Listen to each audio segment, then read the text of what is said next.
Olá, povo de Deus, 25º domingo do tempo comum, 24 de setembro de 2023. A nossa reflexão de hoje é a partir de Isaías 55, de 6 a 9, Filipenses 1, 20c a 24 e 27a, e Mateus 20, de 1 a 16a. Buscai o Senhor enquanto pode ser achado, invocai-o enquanto ele está perto.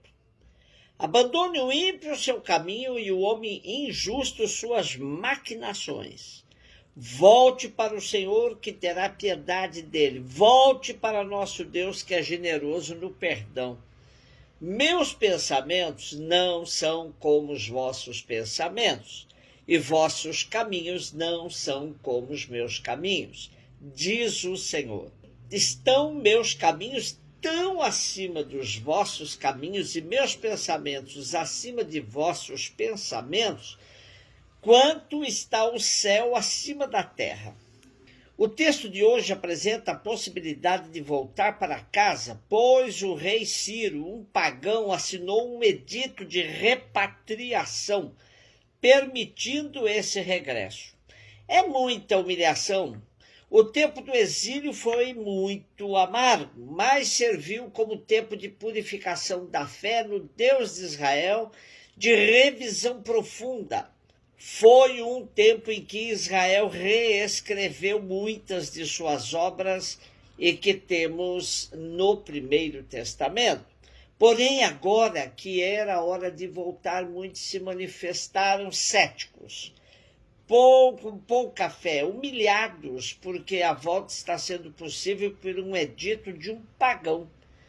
Cabe ao nosso profeta anônimo da escola de Isaías, ao qual chamamos de segundo Isaías, que escreveu os capítulos de 40 a 55, conhecido livro da Consolação, motivar o povo para a volta. Como motivação, ele grita as diferenças de planos e raciocínios entre o povo e o Senhor, porque os meus pensamentos não são os vossos, nem os vossos caminhos são os meus, oráculo do Senhor. Voltar à terra de onde foram tirados à força, esse caminho de retorno não é apenas um deslocamento geográfico, mas uma verdadeira experiência espiritual de reencontro com o Deus que lhes dava a identidade do povo eleito e libertado da escravidão do Egito. Daí o apelo do profeta: procurai o Senhor enquanto se pode encontrar. Filipenses 1, 20c, 24 a 27a. Irmãos, Cristo vai ser glorificado no meu corpo, seja pela minha vida, seja pela minha morte, pois para mim o viver é Cristo e o morrer é lucro. Entretanto, se o viver na carne significa que meu trabalho será frutuoso, neste caso, nem sei o que escolher. Sinto-me atraído para os dois lados. Tenho o desejo de partir para estar com Cristo, o que para mim seria de longe o melhor. Mas para vós é mais necessário que eu continue minha vida neste mundo. Só uma coisa importa: vivei à altura do Evangelho de Cristo.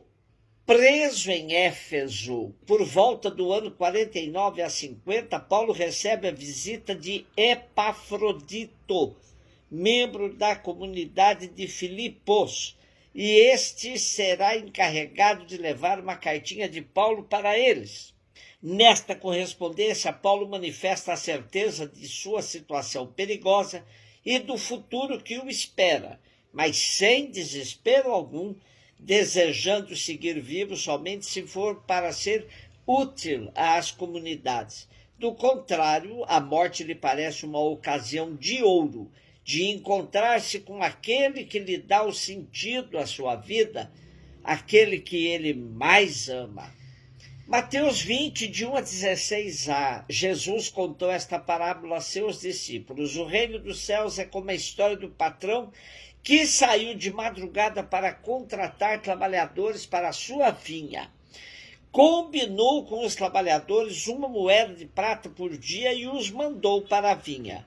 Às 9 horas da manhã, o patrão saiu de novo, viu outros que estavam na praça, desocupados, e lhes disse: ide também vós para a minha vinha, e eu vos pagarei o que for justo.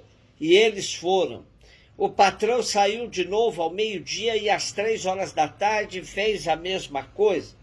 Saindo outra vez pelas 5 horas da tarde, encontrou outros que estavam na praça e lhes disse: por que estáis aí o dia inteiro desocupados?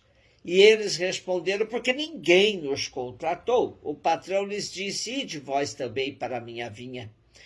Quando chegou a tarde, o patrão disse ao administrador: chama os trabalhadores e paga-lhes uma diária a todos, começando pelos últimos até os primeiros. Vieram os que tinham sido contratados às 5 horas da tarde, cada um recebeu 1 moeda de prata. Em seguida vieram os que foram contratados primeiro e pensavam que iam receber mais. Porém, cada um deles também recebeu 1 moeda de prata. Ao receberem o pagamento, começaram a resmungar contra o patrão. Estes últimos trabalharam 1 só hora, e tu os igualaste a nós, que suportamos o cansaço e o calor o dia inteiro. Então o patrão disse a um deles: amigo, eu não fui injusto contigo. Não combinamos 1 moeda de prata? Toma o que é teu e volta para casa. Eu quero dar a este que foi contratado por último o mesmo que dei a ti. Por acaso não tenho o direito de fazer o que quero com aquilo que me pertence? Ou estás com inveja porque estou sendo bom? Assim os últimos serão os primeiros serão os últimos. O quadro que esta parábola nos apresenta reflete bem a realidade social e econômica nos tempos de Jesus. A Galiléia estava cheia de camponeses que, por causa da pressão fiscal ou de anos contínuos de más colheitas, tinham perdido as terras que pertenciam à sua família. Para sobreviver, esses camponeses sem terra alugavam a sua força de trabalho. Juntavam-se na praça da cidade e esperavam que os grandes latifundiários os contratassem para trabalhar nos seus campos, nas suas vinhas. Normalmente, cada patrão tinha os seus clientes, isto é, homens em quem ele confiava e a quem contratava regularmente. Naturalmente, esses trabalhadores de confiança recebiam um tratamento de favor. Esse tratamento de favor implicava, nomeadamente, que esses clientes fossem sempre os mesmos primeiros a serem contratados, a fim de que pudessem ganhar uma jornada completa, um denário, que era o pagamento diário habitual de um trabalhador não especializado. A parábola de hoje até a nós pode sugerir que o dono da vinha tenha sido injusto com os trabalhadores que se lascaram no trabalho o dia inteiro e ganharam o mesmo que aqueles que trabalharam apenas 1 hora. Aqui está o que a parábola quer nos ensinar. A justiça olha o mérito e paga a cada um segundo suas obras. A bondade está mais atenta à necessidade de cada pessoa e nos concede o que necessitamos, ainda que em justiça não mereçamos. O nosso texto denuncia a concepção de Deus como um comerciante, que contabiliza os créditos das pessoas e lhes paga em consequência. Deus não faz comércio com ninguém. É muita arrogância nossa pensar que Deus precisa da mercadoria que temos para lhe oferecer. Por isso é ridículo dizer a Deus: se o Senhor me fizer isto, prometo-lhe aquilo. Se me der isto, pago-lhe com aquilo.